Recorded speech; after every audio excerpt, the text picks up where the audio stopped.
Salubonani. Ibizwa nguThubelihle Ncube Mabuza, ukhansila kaWard 19.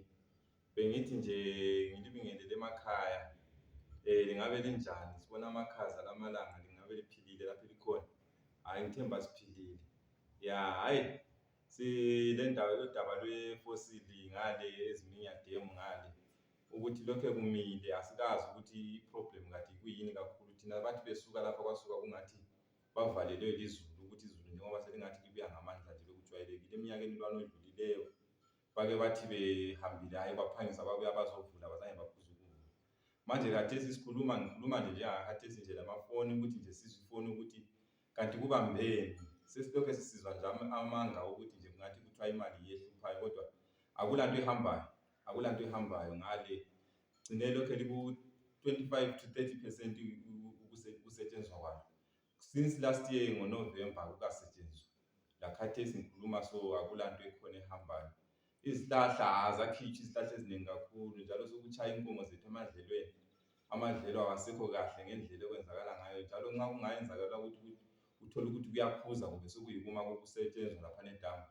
Sokungenzakala sibe lokugugudeka komhlabathi okunye okunzima kakhulu ngoba kusela izihlahla zikhitshiwe ibanga elide kakhulu. Konke osuke khona lapha ababhrija khona abafaka khona umbundu kwakhitshwa izihlahla uhambe ulandela umfula.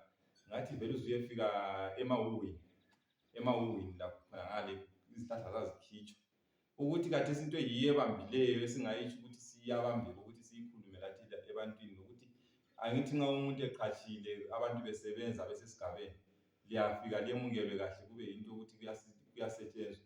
Nxa sebehamba laphana basazange basivalelise thina sezwa nje kuthiwa sebehambile sakuthatha njengokuthi hayi bavalile kutsho ukuthi bayavula futhi ngomnyaka ozayo.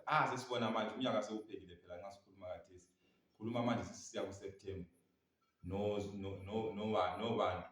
sokusele nje inyanga eyodwa nje ukuthi ngavele bayekele ukubuya kuleya inyanga seliqalisa izulu futhi ukuthi sekuyinto yokuthi kuzaze kube kumnyaka ozayo. Asazi ukuthi kanti okubambileyo kakhulu kungabe kuyini.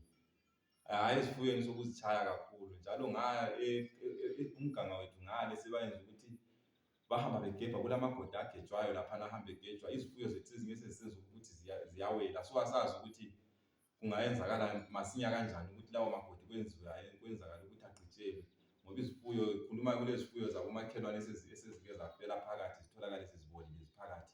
So kulobungozi kakhulu. Sinanzelela ukuthi lemphakathini ebantwini akusekho safe ngoba umuntu sengahamba engakwazi ukuthi uhambe endaweni engabe ilegodi elinjalo ukuthi sengawa kwesinye isikhathi awele phakathi aqamuke kumbe afele phakathi. Hayi ngithemba hayi yikho khonokho engilakho kakhulu nge-fossil. Asazi ngokwakhathesi bazasifonela basitshele ukuthi into emisileyo yini. Asazi ukuthi kuyini ukuthi uthatha indawo ukuthi bazabuya nini. Inkalathi ukuthi ngabe bayafona phela basitshele ukuthi okubambileyo kuyini kakhulu. Hayi ngiyabonga. Thank you.